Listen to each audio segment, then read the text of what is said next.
क्या भारत में विभिन्न तरह के भेदभाव का आधार या यह कहिए कि जाति आधारित भेदभाव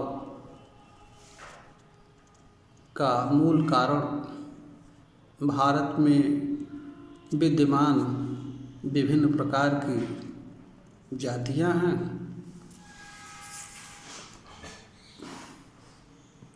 वास्तव में अगर ईमानदारी से देखा जाए तो यह दिखता है कि जो जाति से जुड़े भेदभाव हैं वह वास्तव में विभिन्न प्रकार की जातियों के कारण हैं, क्योंकि जाति द्वारा किए जाने वाले कर्म और अलग अलग जाति के कुल खानदान में जन्म लेने के आधार पर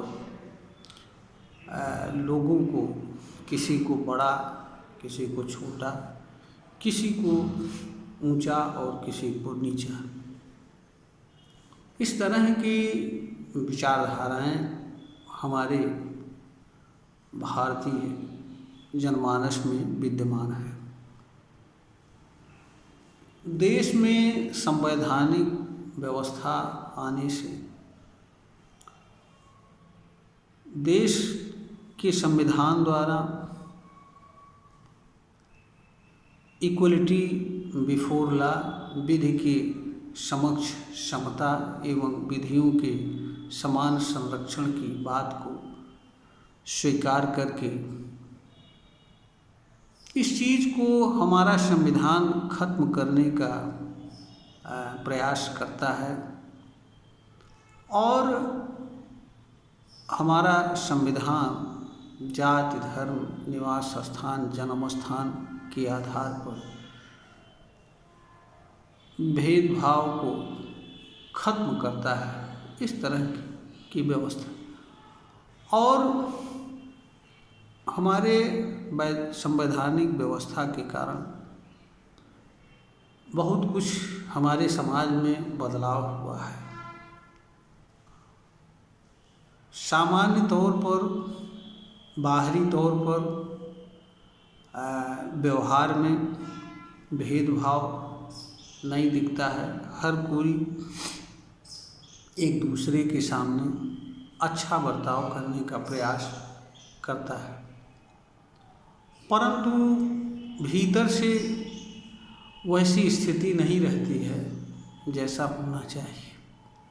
अंदर से एक जात दूसरी जात को बराबर नहीं समझती है, यह भी एक सच्चाई है।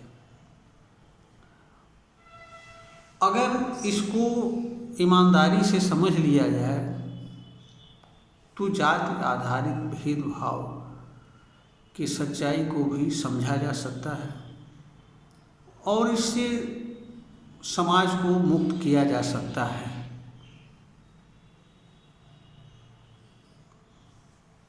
हमें यह समझना होगा, जानना होगा कि जो भी भेदभाव या जो भी मानवीय सृजन हमारे सामने विद्यमान है, उनका जन्म अलग अलग तरह की विचारधाराओं से होता है। तो जो जातिगत भेदभाव दृष्टिगत होता है वह वास्तव में जातियों के कारण नहीं है, क्योंकि जात किसी व्यक्ति के कुल और वंश का बोध कराती है। दूसरा, हमारे जो देश में जो जातियां हैं, आदिकाल से जाति आधारित कर्म भी निर्धारित है, जिन कर्मों को पीढ़ी दर पीढ़ी लोग करते आते थे। सामान्य रूप से एक जात दूसरे जात के कर्म को नहीं करते थे, यह एक परंपरा हमारे समाज में विद्यमान है। परंतु कानून बदला, संविधान बदला, व्यवस्था बदली, जाति आधारित जो कर्म हैं वह खत्म हो गए, संविधान ने खत्म कर दिया। अब हर किसी को हर तरह का कर्म करने का एक समान अधिकार एवं अवसर प्राप्त है। वह कहीं भी जा सकता है, कोई भी बिजनेस कर सकता है, किसी तरह के नौकरी में, कारोबार में भागीदारी कर सकता है, सत्ता में भागीदारी कर सकता है। जो हमारे देश का संविधान है, विधि एवं व्यवस्था है, उसके अनुसार हर नागरिक को शासन सत्ता में भागीदारी करने का अवसर है। सैद्धांतिक तौर पर हमारे देश का संविधान एवं विधि किसी तरह का कोई भेदभाव नहीं करते। तो जहाँ तक संवैधानिक रूप से बात है, विधिक रूप से बात है, जात आधारित कर्म या जात व्यवस्था आज के डेट में खत्म हो चुकी है। अब जात केवल कुल और वंश की पहचान मात्र बची हुई है, परंतु चूँकि सदियों से यह व्यवस्था रही है और इसके आधार पर अलग अलग कर्मों का अलग अलग मूल्य और महत्व होने के कारण उन कर्मों के आधार पर अलग अलग जातियों का मूल्य एवं महत्व भी समाज में निर्धारित होता था और होता चला आया, जिसके कारण लोग एक जात को लोग दूसरे जात से श्रेष्ठ जानते एवं समझते हैं और इस तरह की परंपरा हमारे देश में चली आई। आज व्यवहार में तो मानव के लोगों के बाहरी व्यवहार का हिस्सा तो नहीं रह गया है, परंतु फिर भी बहुत सारी जगहों पर इस तरह की चीज़ें देखने को मिलती हैं। यह भी एक सच्चाई है, क्योंकि बहुत सी ऐसी घटनाएं घटित होती हैं जहाँ पर एक छोटी जाति का कोई व्यक्ति घोड़े पर चढ़कर जाता है तो ऊंचे जात के लोगों को सहन नहीं होता है। बहुत बार इस तरह की भी घटनाएं घटित होती हैं कि छोटी जात के लोगों को मंदिर में प्रवेश की अनुमति नहीं देता है। यह भी देखने में आता है कि भगवान राम और भगवान की कृष्ण की जो लीला है या उनका मंचन है वह भी छोटी जात के लिए अनुमन्य नहीं होता है। यह भी एक बुराई है। वास्तव में इन सभी चीज़ों की बुराइयों का कारण वे मान्यताएं हैं, वो विचारधाराएं हैं जिनके कारण इस तरह के विचार प्राचीन काल में नियम के रूप में आए, व्यवस्था के रूप में आए और उनके अनुसार शासन भी चला। आज नियम और व्यवस्था तो संविधान द्वारा खत्म कर दिया गया है, परंतु वे विचार और धारणाएं आज भी लोगों के अंदर जीवित हैं और कहीं न कहीं उन धारणाओं को लोग ढोते हुए जीवन जी रहे हैं। यह भी एक सच्चाई है जिसे ईमानदारी से इनकार नहीं किया जा सकता है। वास्तव में यह खत्म हो सकता है, परंतु इसके लिए लोगों को अपने विचार को बदलाव करना होगा। यहाँ पर जानने योग्य बात यह भी है कि विधि द्वारा होने वाले परिवर्तन की एक सीमा होती है। विधि नियम एवं व्यवस्था के माध्यम से किसी तरह का परिवर्तन करती है। विधि सीधे तौर पर परिवर्तन करने की क्षमता नहीं रखती है। विधि का मनुष्य के भीतर बनने वाले, विद्यमान रहने वाले विचार से कोई लेना देना नहीं रहता है। किसी के प्रति कोई व्यक्ति किस तरह का विचार रखता है, भाव रखता है अपने मन के अंदर, इससे विधि का कोई लेना देना। विधि वहीं तक होती है जहाँ तक किसी चीज़ को सबूत के तौर पर पेश किया जा सकता है, न्यायालय में जिसकी परीक्षा की जा सकती है और जिस पर किसी तरह का न्यायालय द्वारा निर्णय दिया जाता है। विधि मनुष्य को स्वतंत्रता देती है, समानता देती है, इससे जुड़े अधिकार देती है और विधि उन कार्यों को ही केवल नियंत्रित करती है जो कार्य विधि विरुद्ध होते हैं।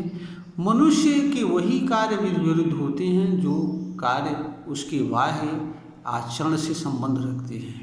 तो मनुष्य चाहे अभिव्यक्ति के माध्यम से या बाहरी अपने आचरण और व्यवहार के माध्यम से जब कोई ऐसा कर्म करता है जो विधि के विरुद्ध होता है तो विधि उसके संज्ञान लेती है या विधि में बैठे हुए लोगों को संज्ञान लेने का अधिकार होता है।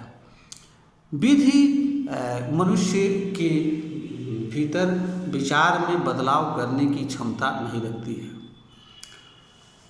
हमारे समाज में जो भेदभाव से जुड़ा मामला है वह मामला विचार के कारण स्थापित हुआ है और विचार के कारण ही माध्यम से समाप्त हो सकता है।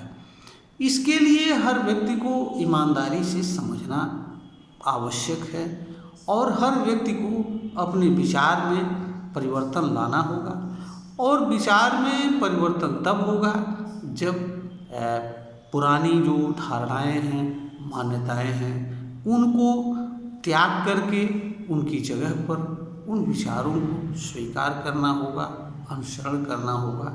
जो विचार एवं धारणाएं हर किसी के साथ एक समान व्यवहार की बात करती हैं, हर किसी के लिए एक तरह के नियम व्यवस्था की बात करती हैं और वे विचार जो सबको एक समान रूप में देखते हैं, किसी तरह का कोई भेदभाव नहीं करते हैं। हमारा जो संविधान है इसी भावना से आधारित है। वह एक समतामूलक समाज के निर्माण की बात करता है। ऐसा समाज जहाँ न कोई विधि के समक्ष न तो छोटा है न बड़ा हो, सबको एक समान अवसर विधि एवं नियम के अनुसार प्राप्त हो। किसी के जात, धर्म, जन्म स्थान, लिंग स्थान के आधार पर किसी तरह का कोई भेदभाव न हो। अगर हम वास्तव में चाहते हैं कि हमारे बीच से भेदभाव मिट जाए या भेदभाव रहित चीज़ें जो भी हैं, चाहे जाति आधारित हैं या किसी भी कर्म आधारित हैं या किसी भी रूप में हैं, तो हमें उनसे जो विचार हैं, उनसे संबंधित जो धारणाएं हैं जो कि भेदभाव को स्थापित करती है, जिनके कारण मनुष्य के अंदर इस तरह का विचार आते हैं, उन चीज़ों से हर मनुष्य को स्वयं को मुक्त करना होगा। तभी हम ऐसे समाज का सृजन कर सकते हैं जहाँ हर व्यक्ति, एक व्यक्ति दूसरे व्यक्ति को अपने समान समझे और इस विचार को माने कि जैसे हम हैं वैसे वह है। हाँ, उम्र और पद के अनुसार सम्मान दिया जाना, व्यवहार के अनुसार, ये अलग विषय है। हर व्यक्ति को सम्मान मिलना चाहिए, सिर्फ इसलिए नहीं कि वह बड़ी जाति का है, बड़ा पैसा कमाता है, बड़े पद, बल्कि इसलिए कि वो मनुष्य है और हर मनुष्य बराबर होते हैं, क्योंकि हर मनुष्य के आने और जाने का तरीका एक ही होता है। तो मनुष्य में भेदभाव कहीं से भी उचित नहीं होता है। इस विचार को हर किसी को स्वीकार करना पड़ेगा। यह विधि का विषय नहीं है, यह राजनीति का विषय नहीं है, यह नारेबाजी का विषय नहीं है, यह विचार परिवर्तन का विषय है और विचार परिवर्तन ज्ञान से संभव होता है और ज्ञान मनुष्य को तब होता है जब मनुष्य ईमानदारी और निष्पक्ष भाव से किसी चीज़ को जानने एवं समझने की कोशिश करता है और तभी वह सच को समझ पाता है। और जब व्यक्ति सच को समझ पाता है तभी वो सत्य के अनुसार आचरण कर पाता है। वास्तव में जो चीज़ें जिस रूप में दिखती हैं, जिनके कारण हमें भेदभाव जैसी चीज़ दिखती है, उन चीज़ों का कारण वे चीज़ें नहीं होती हैं जिनके माध्यम से दिखती हैं। वस्तुतः जाति भेदभाव का कारण नहीं है, जातिगत कर्म भेदभाव के कारण नहीं है।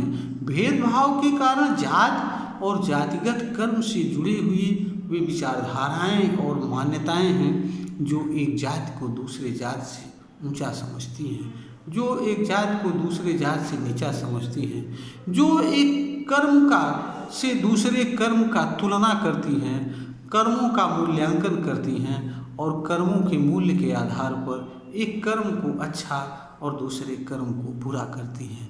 कर्म तो कर्म होता है और वे सभी कर्म अच्छे होते हैं अगर उनसे किसी को पीड़ा एवं तकलीफ न हो। केवल और केवल कर्म वही उचित नहीं होते हैं जिनके कारण व्यक्ति को स्वयं और दूसरों को किसी तरह की कोई पीड़ा या तकलीफ होती हो। तो कर्म तो स्वीकार और अस्वीकार की चीज़ होते हैं, विचार स्वीकार और अस्वीकार की चीज़ होते हैं। मनुष्य के पास इस तरह की क्षमता होती है कि वो जिस तरह का चाहे उस तरह के विचार को धारण कर सकता है। वह चाहे मनुष्य हो या मनुष्य से भिन्न चीज़ हो, उसको जिस रूप में चाहता है उस रूप में वह देख सकता है। जिस तरह का कर्म करना चाहता है, जिस तरह का व्यवहार करना चाहता है, उस तरह का व्यवहार कर सकता है और कर्म कर सकता है। जब मनुष्य के पास इस तरह का अवसर है कि वह हर मनुष्य को अपने समाज समझ सकता है, इस तरह का विचार रख सकता है, भाव रख सकता है और हर मनुष्य के साथ एक समान व्यवहार करने की क्षमता रखता है, एक तरह का आचरण करने की क्षमता रखता है, तो फिर मनुष्य को अलग अलग मनुष्य के लिए अलग अलग व्यवहार, जात के आधार पर अलग अलग विचार एवं भाव, कर्म और व्यवहार करके इस तरह का विचार रख करके मनुष्य अपने मन को दूषित क्यों करे, कलुषित क्यों करे, किसी तरह के भेदभाव को क्यों पाले और इन चीज़ों से दोहरे चरित्र को क्यों स्वीकार करे। क्योंकि जब मनुष्य अलग अलग जातियों को अलग अलग रूप में देखता है, किस भेदभाव, तो उस तरह के विचारों से वह ग्रसित होता है, उस तरह के विचारों को लेकर उसे चलना होता है। इस कारण से मनुष्य को बाहर में कुछ और व्यवहार करना पड़ता है और भीतर में कुछ अलग भाव रखना पड़ता है। मनुष्य के बाहरी व्यवहार तथा भीतर बैठे विचार एवं भाव में साम्यता नहीं रहती है। विषमता के कारण मनुष्य के भीतर दोहरे चरित्र का जन्म लेता है और दोहरा चरित्र सबसे ज़्यादा नुकसान स्वयं को ही पहुंचाता है। तो जो चीज़ से मनुष्य स्वयं ही पीड़ित एवं दुखित हो और जिसके कारण दूसरे लोग भी पीड़ित एवं दुखित हो सकते हैं, वह चीज़ किसी मनुष्य के लिए कैसे अच्छी हो सकती है। इस बात को हमारे समझ से हर कोई अच्छी से अच्छी तरीके से समझ सकता है। यह वीडियो ज्ञानवर्धन ही बनाई गई है, प्रेषित की जा रही है। हमें पूर्णतया आशा और विश्वास है कि यह वीडियो किसी न किसी रूप में श्रोता का ज्ञानवर्धन करने में अवश्य सफल होगी। इसी के साथ हम अपने श्रोतागणों को नमस्कार करते हैं और उम्मीद हम करते हैं पुनः एक नए वीडियो के साथ आप सबके समक्ष उपस्थित होंगे।